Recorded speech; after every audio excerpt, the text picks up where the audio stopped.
All right, we are here. What's up? What's up? Billy Carson, aka Forbidden Knowledge. Let's see who's in the live chat. I've seen a lot of people already filling up the chat tonight. What's up? It's been a good minute since I've been on the live podcast, and I'm back. Been a lot of traveling, going and doing shows on news shows on ABC and CBS, and going to the National Press Club in Washington, D.C., doing an exclusive interview with Dr. Stephen Greer prior to the National Press Club. So it's been busy, guys. I've been moving around this planet. But I'm back. I'm back, and I'm really excited about our talk tonight as I have my book, Compendium of the Emerald Tablets. And tonight we're going to go over this chapter, and it's going to be an amazing talk.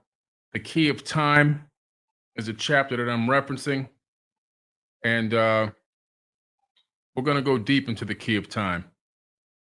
In the Emerald Tablets, you have these different chapters, and what I did was in the Emerald Tablets of Thoth, I took those chapters and I broke them down into a compendium in my book where I break down all the secreted knowledge and information from the tablets themselves. Who was the author of the tablets? The author was Thoth, the Atlantean priest king. That's what he called himself. That's what the people also called him, the pyramid priests of old. He was known throughout Africa as Thoth, Tahuti, Jehuti. All right, Jehuti. He had many, many names throughout Africa. Out into Europe, he was known as Hermes, Thor. Okay. He was also known as Odin. Into Mesoamerica, which would be the North and South Americas, part of the North America and most of the South Americas, he was known as Kukulkan. He was known as Lord Pakal, Viracocha, right? So we're talking about a person that had many, many names. He was Quetzalcoatl, right? Down in the Chichen Itza in the Yucatan Peninsula, all the same person. To the Chinese, he was Wang Di. To the Australians, he was Thoth Amabi. We're talking about the same person over and over again.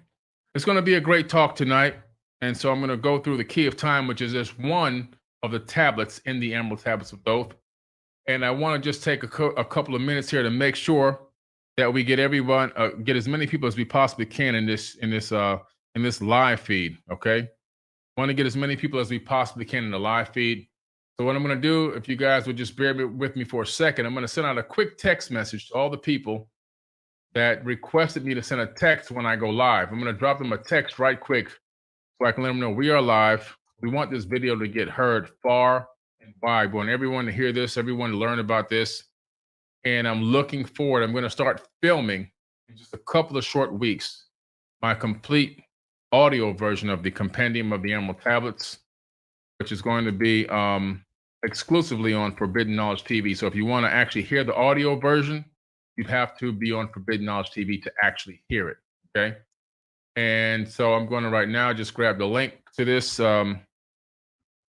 this video and drop it into this text message real quick so we can make sure everybody gets on, because it's been a couple of weeks since I've been on. People might be like, hey, what happened to him? You may be getting on. I'm still getting on. Just had a lot of work to do, a lot of things going on. And I'm getting ready to rebrand this entire podcast as well. Time for another rebrand of the podcast and expand it even further. So there'll be a lot more exciting interviews coming, to people that I will bring on to interview and create, more fresh, new, exclusive, incredible content for you guys to digest. All right. So I just dropped the text message out. Make sure that you guys please click the like button and please share this video. Please share it and please click the like button. We want as many people to watch this. And of course, that's going to help the algorithm so we can get it out there. I just dropped the text message, so we should see the numbers go up exponentially here. All right. So we're at about 619 in the chat right now. We should see those numbers go up exponentially as this text message goes out.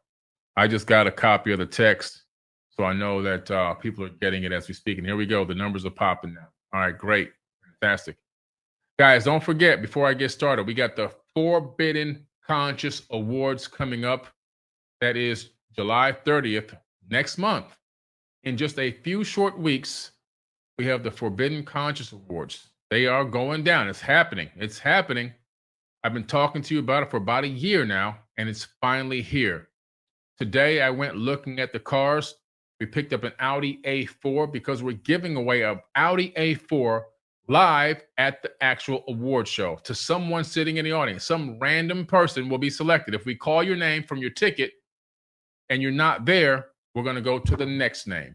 Okay, we'll go to the next name. So we're giving away an Audi A4 live at the event. The Audi A4 will be parked right at the front entrance of the venue with a big bow on top. As you're walking in, you'll see the Audi A4 right there. All right. So some lucky person is going to win Audi A4. I'm also now just added another thing. I'm going to give away a MacBook Pro live at the actual event. But in order to do this, you have to have a ticket. All right. You have to have a ticket. So that means you need to go to forbiddenknowledge.com and click on Conscious Awards and get a ticket. I'll drop the link in the chat right now for those of you who want to be able to get yourself a ticket to the event, because tickets are actually running out. They're almost gone. You don't want to miss out on this amazing, amazing event. Let me drop this in the chat, and then we're going to get started here. There.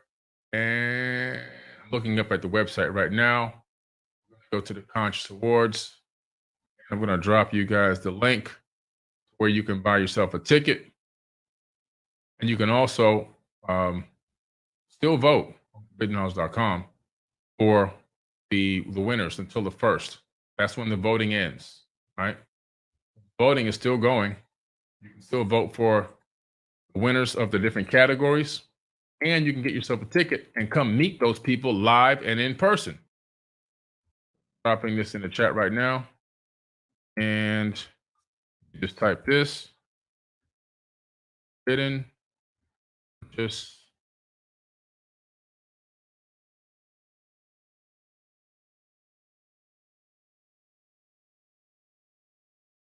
all right, let me drop this in the chat for you. I'll be with you later. Drop you guys a link there in the chat. All right. Forbidden Conscious Awards. Make sure it's going to be an amazing high-level event. It's a black tie, red carpet event. Bring your books with you. If you bought a book from me, bring it with you so I can sign it for you right there on the spot. Take photos, shake hands, take pictures on the red carpet. It's going to be an amazing. I'll be speaking that night as well. I will be speaking. Okay, so it's going to be an amazing night. Let me see. I just see something. Take a look at here in the chat. Okay. I don't know what's chat. I don't know what star system you're from, Limster. I don't know. How do you know what star system I'm from? Star system you're from. But thank you for the chat donation. I really appreciate it. All right, guys, I'm going to go ahead and get this party started. All right. So tonight we're going to be reading from my book, Compendium of the Emerald Tablets. And like I said before, what I did was I took the Emerald Tablets of Thoth, the Atlantean Priest King, and I did a compendium. A compendium is when you take the information and you break it down in a way that makes it easier to understand for most people. That's why it says underneath the title, it says a beginner's guide. And so I took the secreted knowledge and I basically showed you where the spiritual knowledge was, the message in the spirituality, the technology, and similar technology we have today. I listed in there as well. So you can see the comparison between the two and see that we're talking technological advancement, technological use, technological applications. And then I also show you, the aspect of the tablets, which is how to become a person that is literally becoming born again. In other words, by seeking the light and rising to a higher level of consciousness so that you can look back on your previous self and realize that you've been born again out of that previous self and risen to a higher level. All right, so it's an amazing book. It's been #1 now in 5 countries. #1, not number 2, 3, 4, 5. #1 in the USA right now. It's still #1 as of today. Over 3 years, out of 3 million books. There's a reason for that, because most of the people that are reading and buying this book don't even know who I am until they buy the book. And so these aren't not just fans. These are people that are seeking knowledge. And when they get this book, it's so incredible, frozen, that it's been given number one. Let me unfreeze myself here.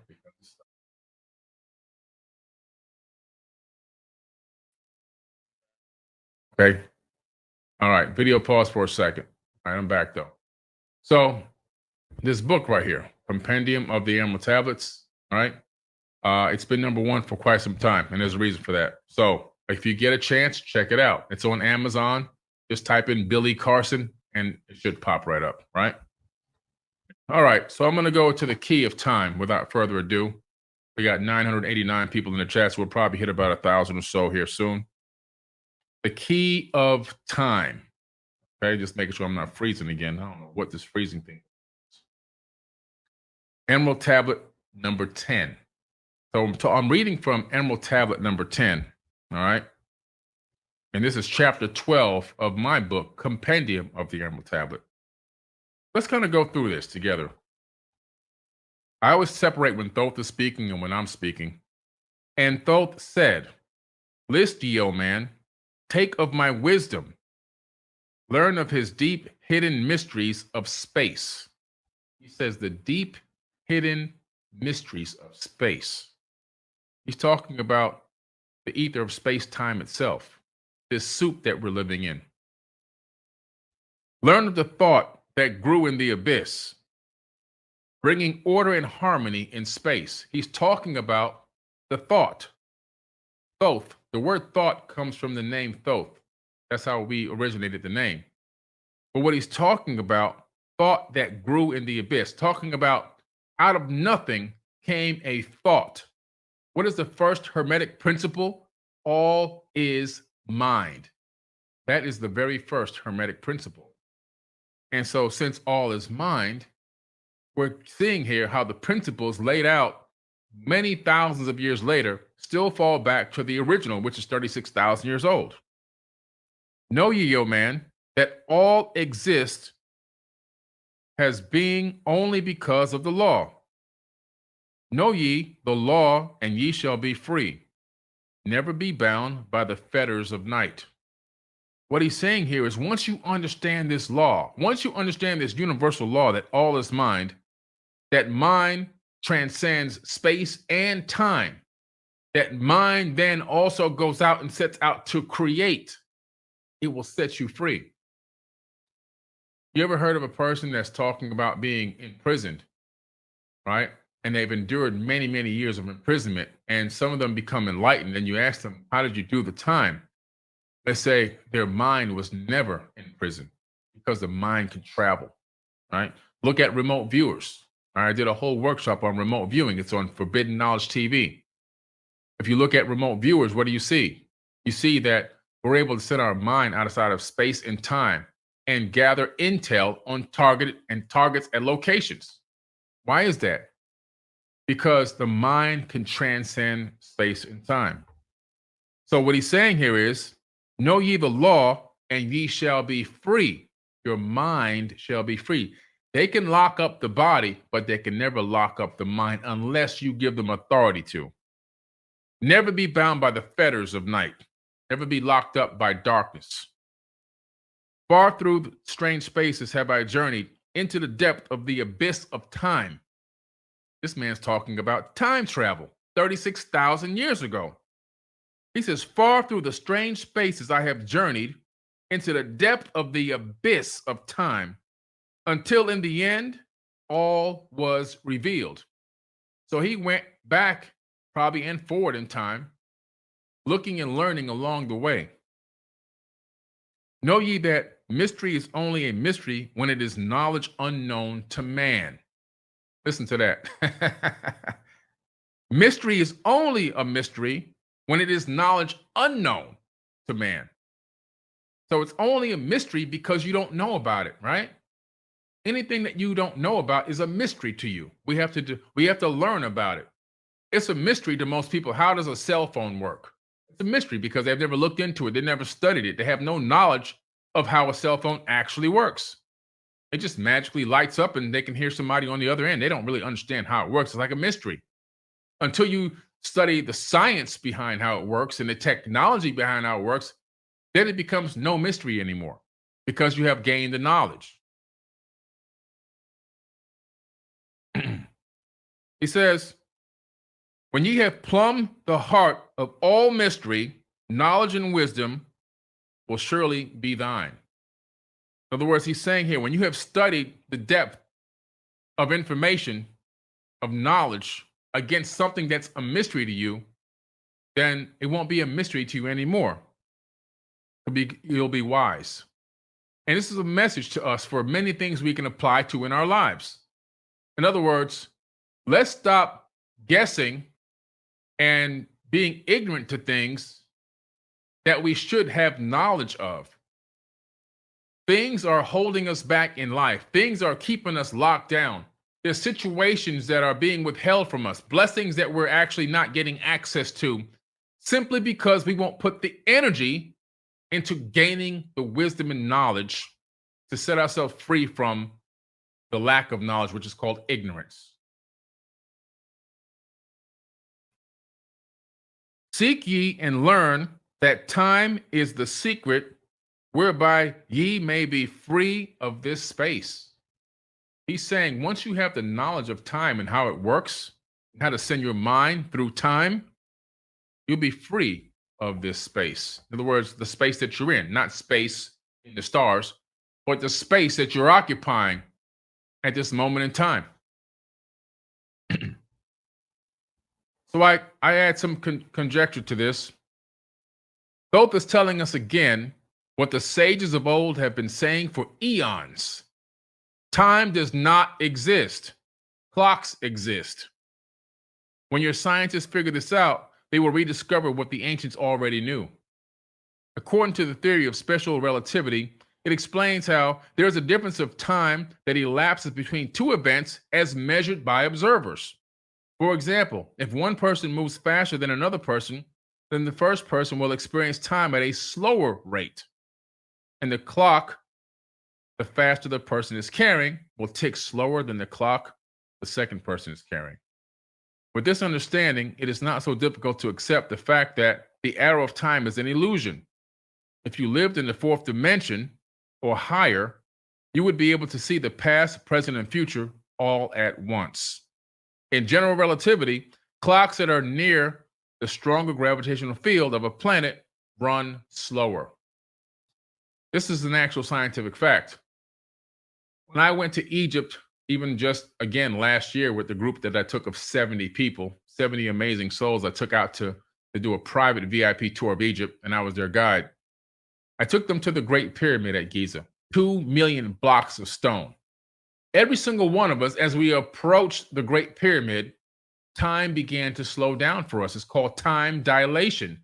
Why? Because those 2 million blocks of stone have so much mass that it creates a time dilation bubble around us. And so, as a person that's standing directly next to the Great Pyramid is experiencing time microns slower than the person that is 100 miles away from the Great Pyramid or closer to less mass. And so we know this. So time is bendable, time is malleable. It's not a straight arrow, right? A straight arrow of time is actually an illusion. And we know that these time dilation bubbles exist.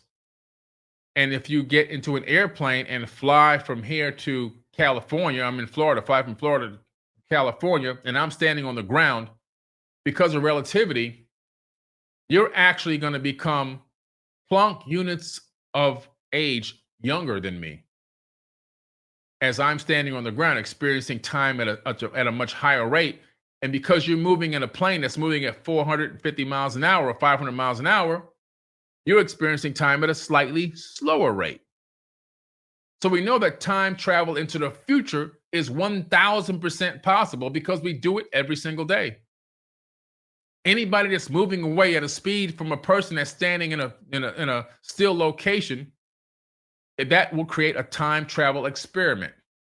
We know, for example, anyone who's ever gotten on a rocket is now slightly younger than the people that stayed on Earth. All right? If you were to travel away from Earth at the speed of light, for 1 light year and come right back another light year, that's 2 light years, 1 light year up, 1 light year back, the people on Earth would have aged probably 20 years. So we know that time traveling to the future and staying on the same exact timeline is perfectly normal. It only seems that the timeline changes when you go backwards in time. Time traveling backwards in time leads you to an alternative timeline, which is why you can go back in time and bump into yourself. You also have the grandfather paradox, where if you go back in time and kill your grandfather, well, how in the world were you able to go back in time? Because you should have never been born.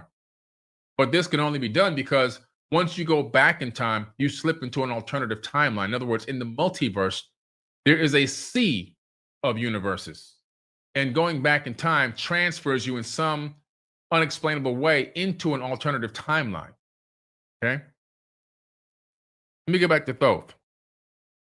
Thoth says, "Long have I, the God of wisdom, sought wisdom, I, and shall seek eternity's end. For know that ever before me receding shall move the goal I seek to attain. Even the lords of the cycles know that not yet have they reached the goal. For with all their wisdom, they know that truth ever grows." He's talking about the fact that knowledge is a lifelong journey. Knowledge is not something, oh, I know this, I'm done, I'm good to go, I'm good. I got everything I need to know now. I'm good, I'm straight. No, that's not how it works. A true seeker of knowledge and wisdom knows that it's a lifetime, everlasting journey. You never stop seeking and learning and gaining wisdom and knowledge. The day that you do is the day that you start dying spiritually. He said, even the lords of the cycles know that not yet have they reached the goal. For with their own wisdom, they know that truth ever grows. There's more truth and more truth.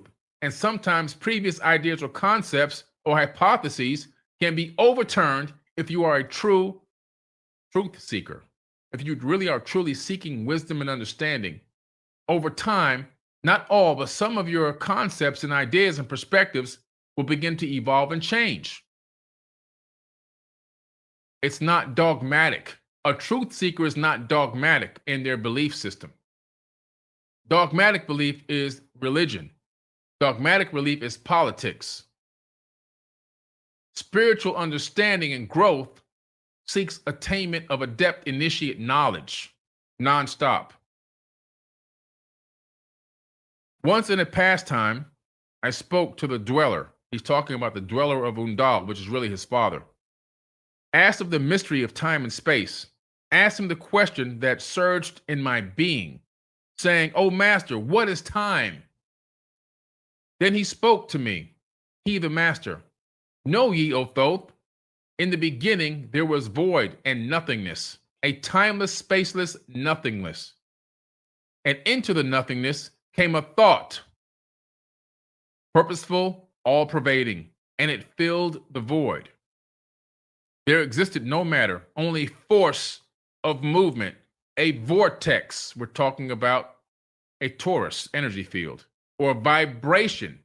Vibration. What is a vibration? Cymatics. In the beginning was the word, and the word was what? Vibration, frequency, cymatics, sound. Of the purposeful thought that filled the void. A purposeful thought. When we look at the double slit experiment, and we see that when particles are shot, microscopic particles like electrons or photons are shot through a tiny little slit, when they hit the back wall of that experiment, they create a wave pattern until we put an eyeball down there, a little looking glass or a camera to see what's going on. Then the electrons convert from becoming a wave into a particle and leave a digital print on the back of that experiment wall. Why is that? Because electrons make a conscious decision to collapse into digital matter based on conscious observation. This existed since the beginning of what we call time in this universe. The thought went out, conscious thought from the universal consciousness, God, whatever you want to call it. That thought then, if you really research string theory, began to vibrate these microscopic subatomic strings, which began to vibrate cymatic frequencies that emanated this universe into existence. The universe exists, according to quantum physics, as waves of potential until consciousness interacts with those waves and collapses it into what we call solid matter. We know that solid matter is actually an illusion. Distance is an illusion. Locality is also an illusion.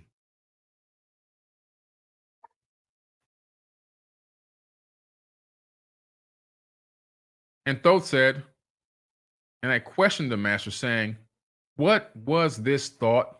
Was it eternal? And answered me the dweller, saying, in the beginning there was eternal thought, and for thought to be eternal, time must exist. So they had to inject time into a scenario in order to emphasize the fact that the thought was eternal. So into all pervading thought grew the law of time. Time, which exists through all space, floating in a smooth rhythmic movement that is eternally in a state of fixation. Time changes not, but all things change in time. This is written 36,000 years ago. For time is the force that holds events separate, each in its own proper place. Time is not in motion, but ye move through time as your consciousness moves from one event to another. See, you don't actually physically move. You don't go anywhere. Quantum physics proves locality and distance is actually an illusion. What is moving through this ether? It is your mind that's moving. And guess what? There's only one mind. Your meat suit that you call your body, it exists as both a wave of light and solid matter. We are truly beings of light because all that exists in the third dimension is made of light. Light waves that we can't physically see with our human eyes because our human eyes can only see less than 1% of the light spectrum. But yet, physics.org put out an incredible article just a few years ago showing how matter converts from waves of potential into solid matter based on conscious observation. They actually caught a particle in transition, moving from a wave into solidity, giving us that illusion that gives us this perspective of a third dimensional realm that we inhabit. It's kind of hard to wrap your mind around the fact that the only thing that exists here is consciousness. But as you heard me say before, if you look at the as above, so below from the Hermetic principles, you'll realize what I'm telling you is a fact. If you see your mind in your head, your brain inside of your skull, so to speak, and then magnify that from the micro to the macro, and then take it on as a universal consciousness. What's going on? What is a universe on a massive scale doing, right? If you look at your brain inside of your skull, locked in complete darkness, it doesn't know what's going on outside of itself. It has no clue. But your brain has what? Friends, hearing, sight, smelling, seeing, taste, touch, and everything else, all your senses. So your brain says to the sensory perception friends, hey guys, go out there and collect some data. Let me know what's going on. So the friends go out. They themselves don't know what they're collecting. Eyes go out and pick up photons, right? The fingers go out and touch things. The tongue tastes things. The nose smells things. The ears are hearing. They don't know what they're collecting. They're collecting data, raw data that they themselves cannot decipher. They transmit that information or that data to the brain, and then the brain sorts it all out and says, oh, this is what's going on out there. And then you navigate through this holographic matrix based on a holographic projection from your consciousness. The only thing that's moving here is your mind, not you. That's it. And there's only one. The universe has separated itself into Googles and Googles of entities to give the illusion of separation so that they can experience the life subjectively as individual entities or people, even a blade of grass, a rock, even the atoms that make up this book, this microphone. Everything is conscious. Because why? All atoms are conscious because the electrons that orbit the atoms are conscious because they can make conscious decisions based on observation and conscious thought.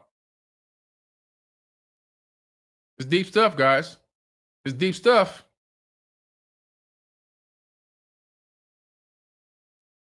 So he says here, time is not in motion, but ye move through time as your consciousness moves from one event to another. I, by time, yet exist. All in all, an eternal one existence. Eternal one, O-N-E, caps. They put all caps. O-N-E, we are all one.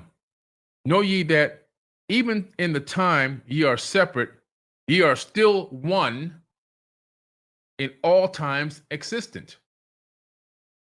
What Thoth is saying here, that even though we look to be separate individuals and our minds seem to be separate minds, completely detached from one another, he's saying, no, ye are still all one with a capital O-N-E. In all times existent. Pretty interesting. Took a reference here from In Search of Miraculous by Ph.D. Opensky. George Grudy claimed man lives in life in sleep, and in sleep he dies. In other words, he was saying that people cannot perceive reality in their current states because they do not possess a unified consciousness, but rather live in a state of hypnotic waking sleep. Grudy claims was that humans live in a waking dream, and only a dream that they are awake. This state of waking sleep is also called relative consciousness. It is the level of consciousness that ordinary humans are born into. They live their lives and then die in, never waking into one or more objective states of full awareness, because most humans are walking around in a state of waking sleep. They are never able to know who they truly are, and therefore they remain unaware of their true motivations and the casual forces which motivate them in their daily choices and activities.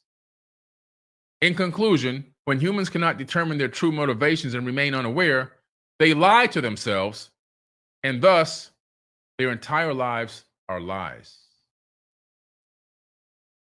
Reference is In Search of Miraculous by Ph.D. Opensky. That's powerful. That is powerful. And guess what? I agree with him 1000%. There's people walking around out here that are soulless avatars simply operating on matrix programming. They're living, but they're not alive. And they're all around us. They're all over the place. People that have never woken up to who they truly actually are. They simply are operating on the code that they've been programmed and given since they were born, since they were even in the womb at gestation. The same code, just running on programming, never exceeding the programming, never reprogramming the programming, never editing it, never hacking themselves, just running on the pure code and living a complete lie, believing that they're alive, but they're not. Powerful stuff. I hope y'all pay attention here. I hope y'all, if you're able to wrap your mind around what I'm talking about tonight, if you can wrap your mind around this, let me see you in the chat. Let me see you guys in the chat. Let me make sure you guys are still paying attention. You guys ain't sleeping out there. This is deep stuff, man. This is some real deep stuff. All right. Good. I see you guys in there. What's up, spiritual gangster? And Thoth said, now we're back to Thoth again. Cease then the voice of the dweller. He said, I'm done talking now. I gave you the knowledge. Now you got to go. You got to get out of here and act on it. And departed I to ponder on time. This guy said, you know what? As smart as I am, what my dad just told me, I need to go sit down and meditate on this. He said, departed I to ponder on time. I got to sit down. I got to digest this. Too many times we get the information, like the information I'm giving to you tonight, information from a workshop, information from an Instagram post or a video short or a reel or a TikTok or whatever. And then we just keep on scrolling. We keep on moving on, right? Oh, we got it. Oh, that was pretty deep. Let me keep on going. Let me just look for the next roll. Let me look for the next reel or TikTok or the next video clip. Wait a minute.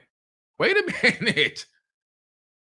Sit down and meditate on it for a second. Let the knowledge seep in. Stay in the present moment. Let your mind start to vibrate and get on the frequency of understanding.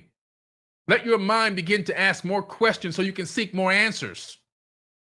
Don't just brush over deep knowledge as if it's like, nothing. Let it seep in for a second. Right? And Thoth said, ceased then the voice of the dweller, and departed I to ponder on time.